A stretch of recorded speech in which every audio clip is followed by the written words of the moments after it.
Namibia is the land of the brave. Indeed, Namibia is blessed with remarkable brave people from all walks of life. Brave enough to set goals and eventually to achieve them. One such brave person is our guest on today's session. Our guest took a passion in the airspace, and because of bravery, he excelled and now hails as a pilot, air traffic controller, and flight dispatcher at the Government Air Transport Services, which is under the Ministry of Roads and Transport. Isn't that inspirational? Join me in welcoming Dwaine Ndjaronguru. Welcome to our show. We're really happy to have you here. Looking forward to hearing from you. Thank you for having me. Alright. So, before we start, we're going to touch on your childhood. Okay. Tell us, who was the most influential person to you as a child? That would be And how have they inspired you to become who you are today? That would be my father, Dwaine Ndjaronguru. He, as a child, he had one goal, and that was to own an indoor toilet. Right? So he lived and grew up in Hero location, where the toilets were still outside. And he is now a proud owner of a few inside toilets.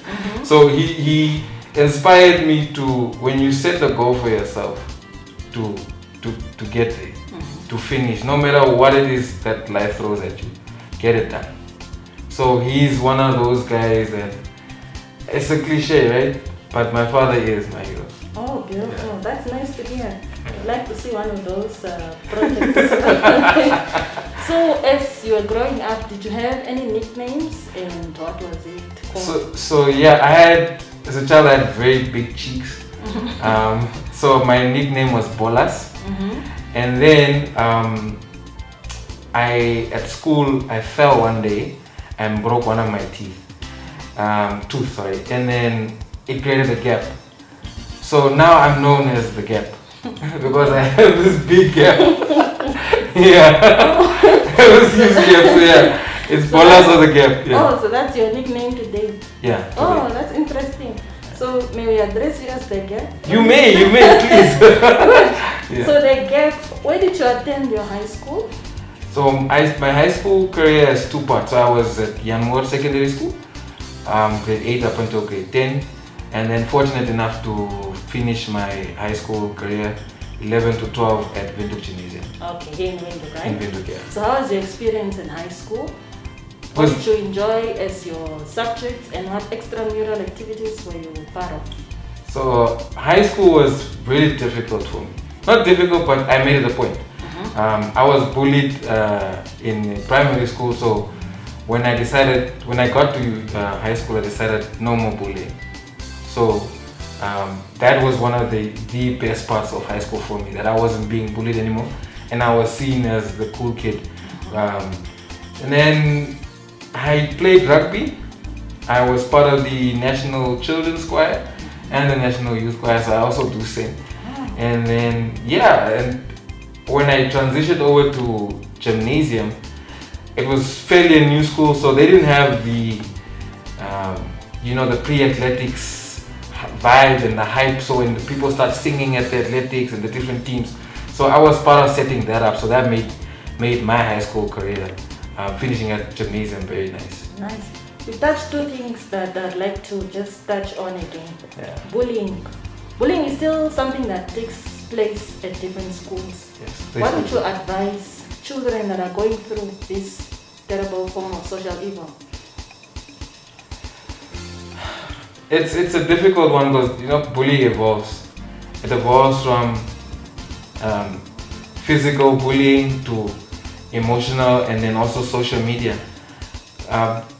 These days, I would say keep your life private as much as you can, especially when it comes to social media bullying. Portray what you want people to see, and then be that person. And then don't be afraid to stand up for yourself. A bully is also just someone who comes from a place where he is being mistreated. So he's basically just reflecting and projecting onto you. So when you're firm in who you are, you naturally scare them off. So that would be my advice. Beautiful advice indeed. So is there any teacher that you remember having been practically influential to you in your life during your school years? My grade 1 teacher, she still is an amazing woman. And then I had a great teacher. I had a teacher in grade 7. He was a math teacher. I'm not sure whether he still teaches, Mr. Brian Saku. And then I had a few in high school. I had Mr. Woodendal. I had both my high school principals, Mr. Fanny Van Sale, and then a few ladies that, it's priceless what they teach you. So I had an accounting teacher who, I was really bad at accounting. Really bad at accounting, and she advised me, Dwaine, just step down. I said, no, I'm not gonna downgrade, but I will show you, and then I need you to help me get through this. And she did. So kudos to her, I wrote a 3, so I was really happy. Nice. Yeah, so there's a few teachers that play that role.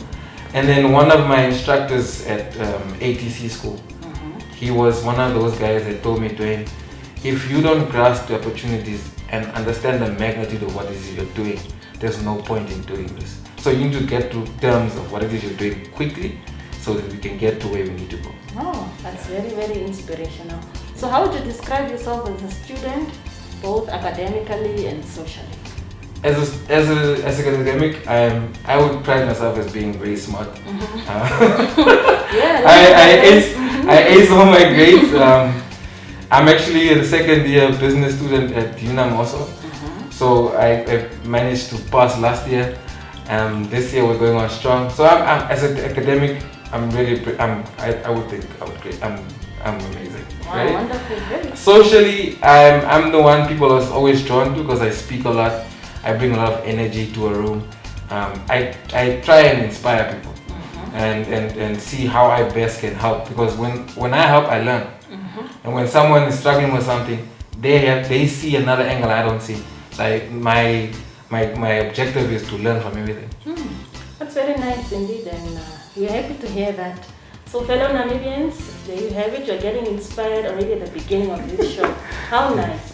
So what we're seeing, you're wearing a very remarkable uniform. Yeah. Could you share with us what was your first job? My first job was actually I was a clerk at Simisom Securities. I just did filing. And that's the time when the markets crashed in 2008. And then I finished high school. And then my first real paycheck, like I'm paying tax now, was as an air traffic controller. Yeah, so I controlled in Windhoek, and then I was eventually moved over to, transferred to Lutherans. So yeah. Just share maybe a bit, because I'm sure there are many young people out there. They're hearing dispatcher, they're hearing air traffic controller. If you just shed a bit of light, what does your job entail and how is the experience been so far? And yeah. So as an air traffic controller is not the marshal. It's not the guy that, guys, that's not an air traffic controller. That's a fire marshal. He has his own job. An air traffic controller is someone that provides safe and efficient communications between different aircrafts on the ground, in the air, and separates them from colliding into each other. That's what an air traffic controller does on a daily basis, depending on where you control. So there's 3 different levels of controlling. So you normally have tower controlling, the one that everyone knows in the tower, and then there's an approach controller and a radar controller. So they sit in a center room full of screens with radar blips, and then they speak to up to 40 aircrafts at a given time. So their responsibility is really massive, because they have a lot of lives at stake. They have aircrafts in their hand that cost a lot of money. So all of these things they need to consider, and everyone on the ground needs to be kept safe from aircrafts flying into the ground, flying into each other, or that's basically an air traffic controller's job.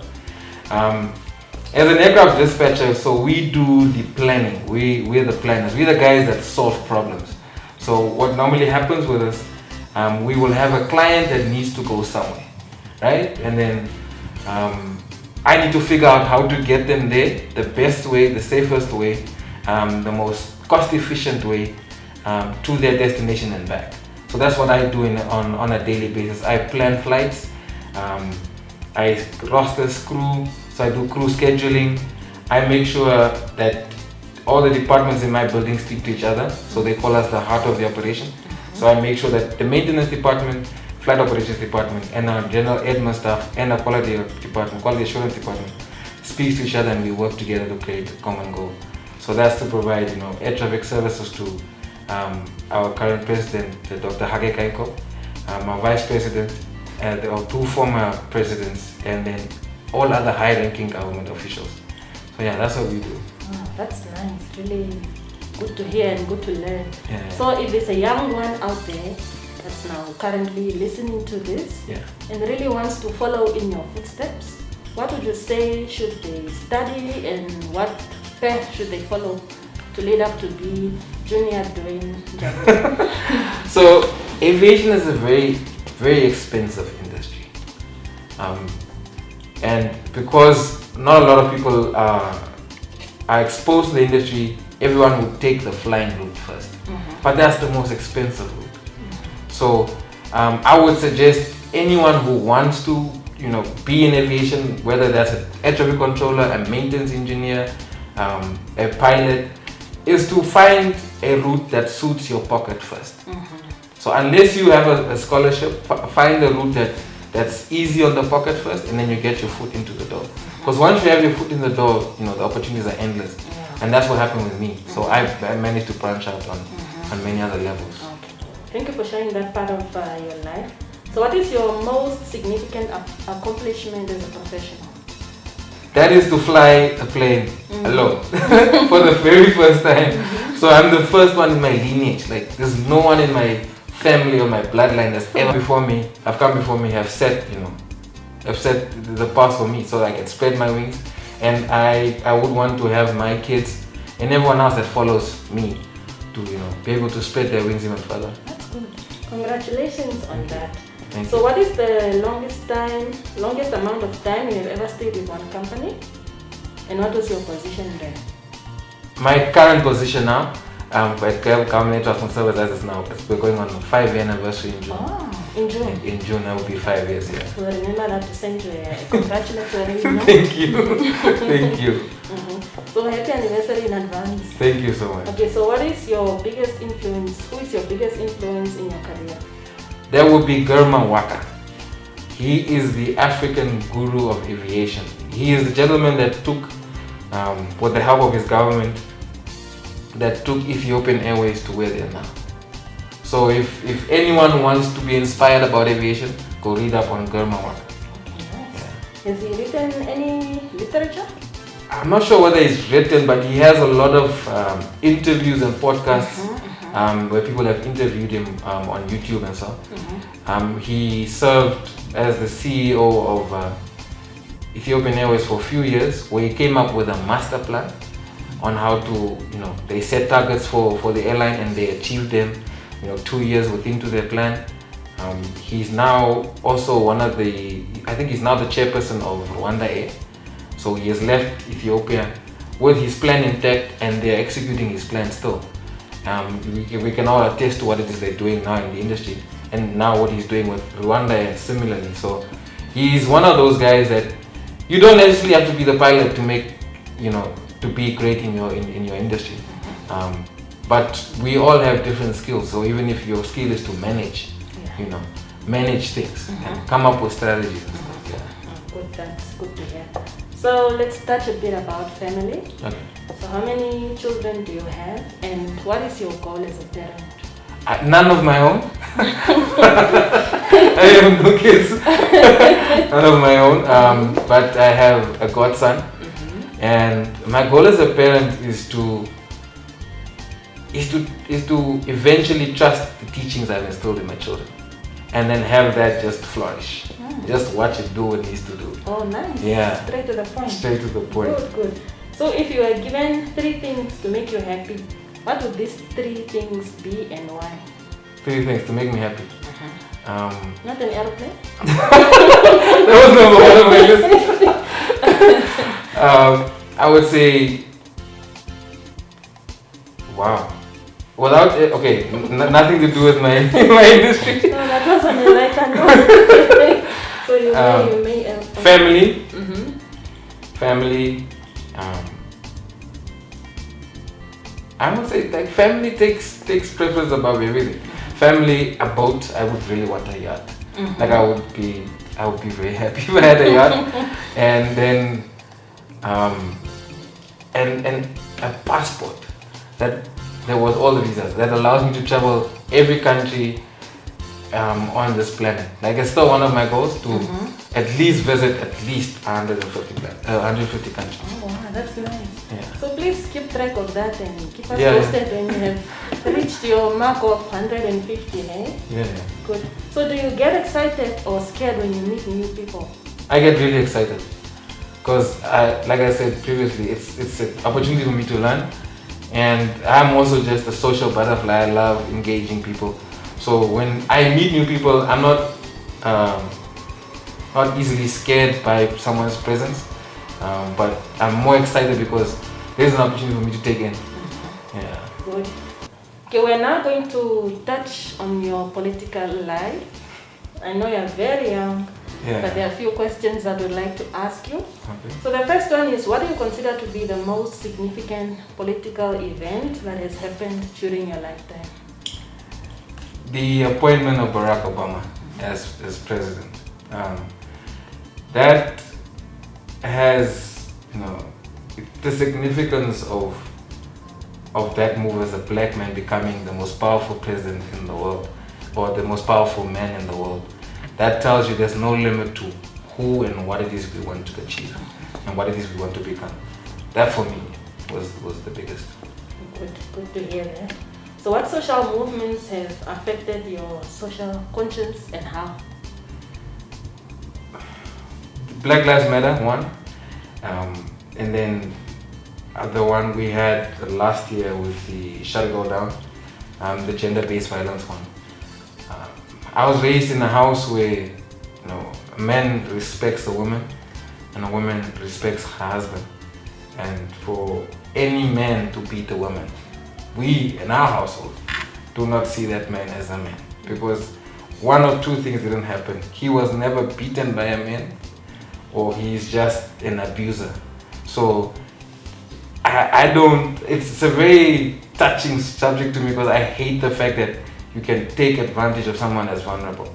So those two, obviously because I'm also black and I travel a lot around the world, so it's not just what we see on social media. When you're in another country, you really feel it. You really feel, the stereotypical, like when I'm in the States, for instance, they see me as a Latino, and I look like, I look like a gangster, and then when people hear where I'm from, they're like, wow. And it comes from not just, whites, but it comes from the fellow black too. So they don't expect you to be who you really are. So yeah, that has opened up my mind to how I address, how I move socially, what I say and how I say it, and then just addressing the issues in my circle.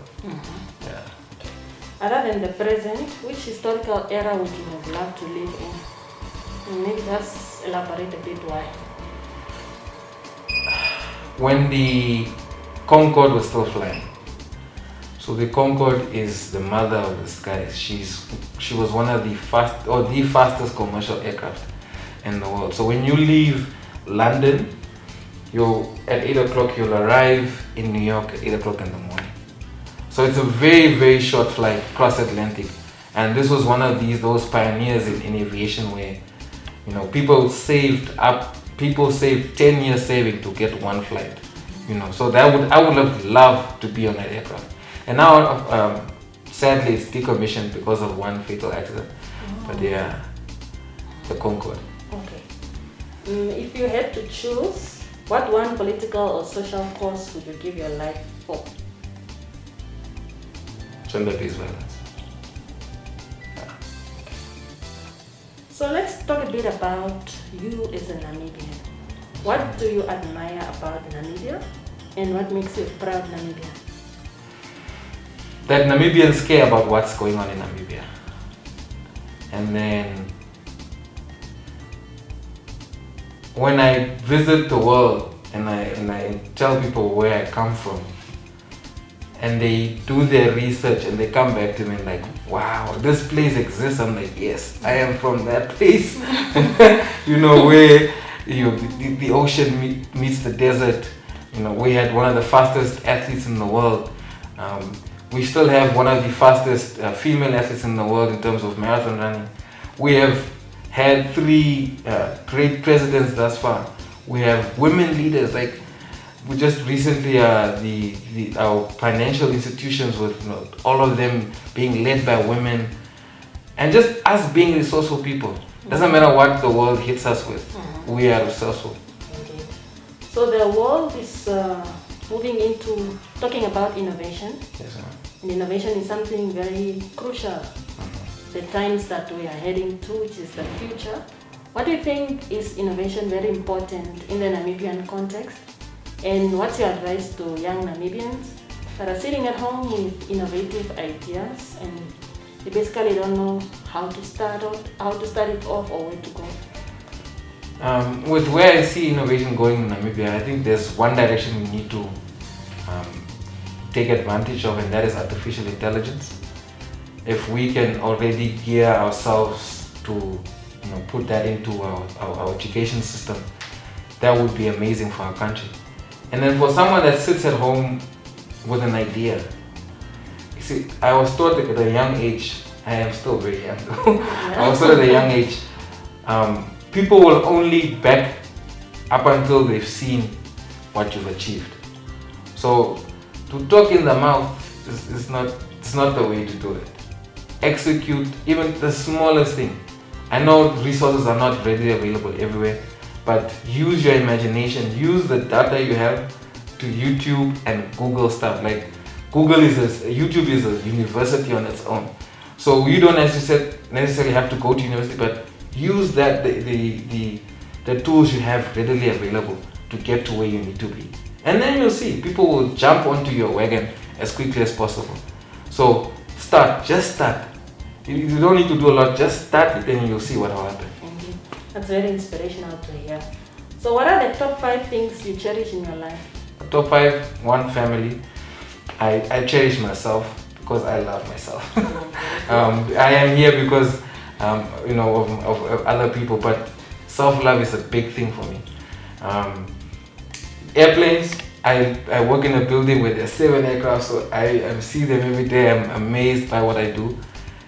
And then friends and loyalty. Those are the things that, obviously church. Yeah. God's first, guys. Okay, good. So you changed now, church is number 1. Yeah, God is number 1. Yeah. Very good. So what accomplishments are you proud of in your very young agehood? What accomplishments? Okay, to fly a plane, 1. Obviously in my career as an air traffic controller and as a pilot.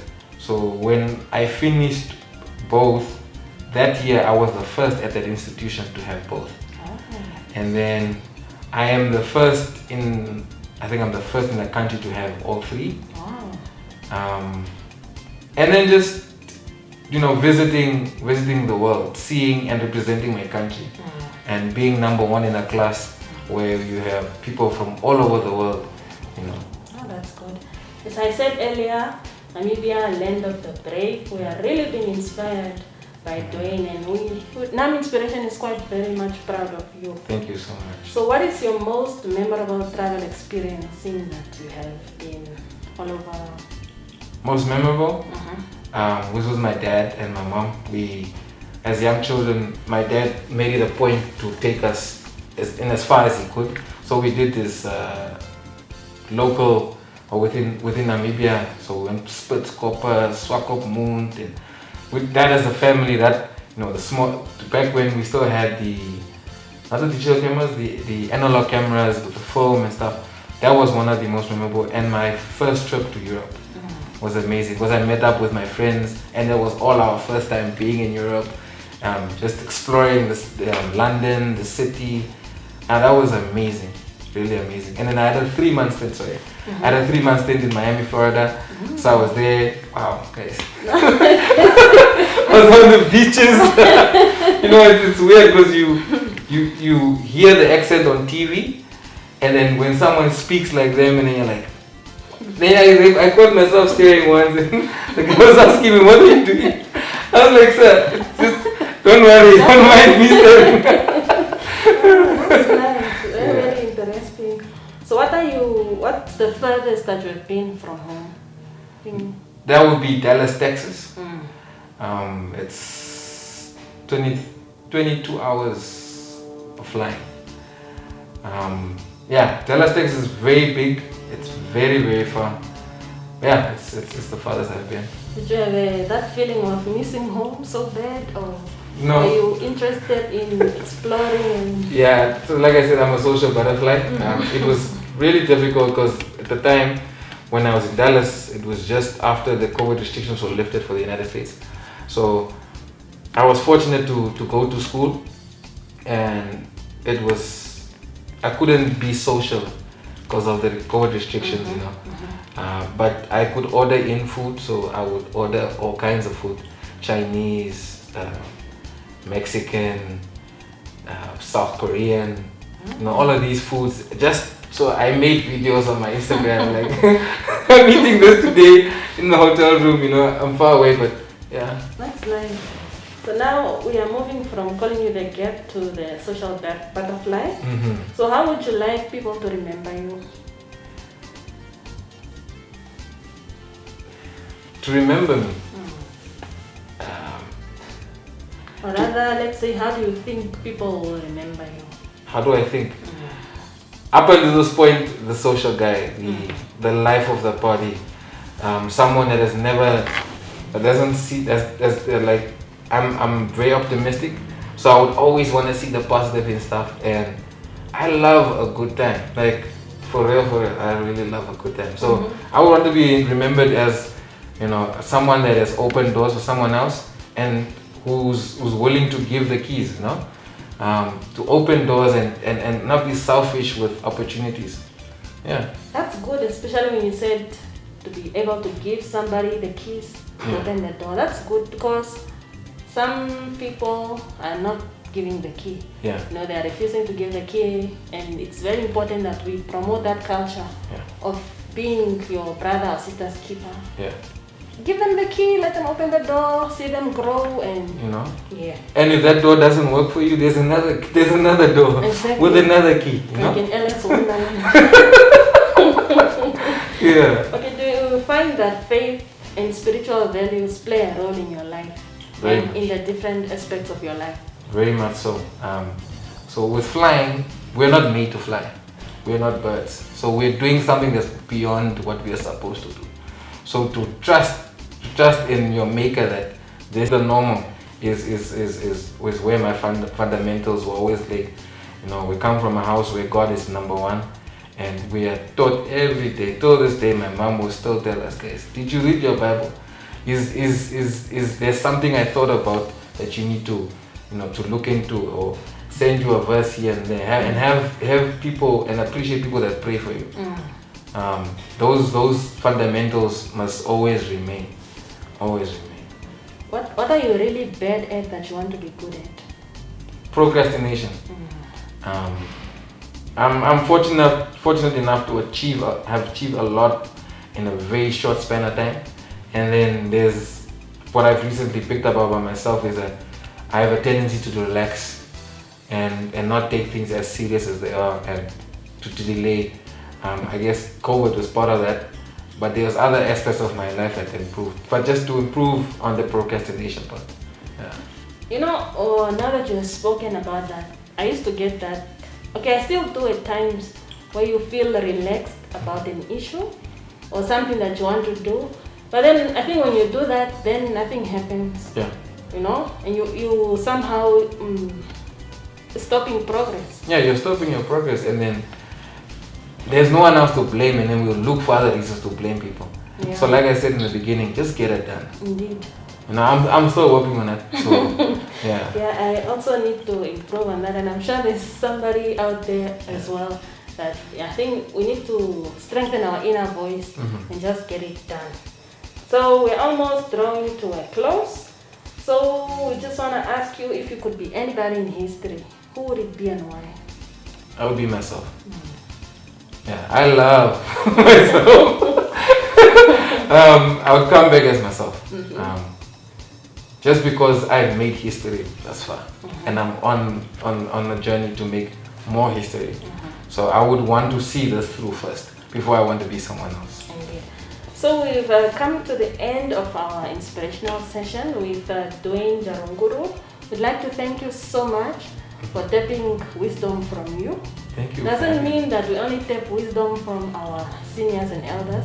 There are also young, brave people such as yourself. So continue inspiring your fellow Namibians and Africans and the world at large. Thank you. So before we end, we'd just like to give you a small token of appreciation. Wow. It's a non-inspiration mug with a quote from our president, Dr. Hage Geingob, and it says, "We all need to be actively involved in the process of ensuring that Africa meets its developmental targets and aspirations. Sustainable development is not an exclusive domain of a particular ministry, office, agency, or organization." So this is from you, from us. Thank you so much. Enjoy doing it. Now I have coffee all over the world this month. Yeah, thank you so much. So that brings us to an end. Till later, Namibia. Bye. Ciao. All right. That was very good.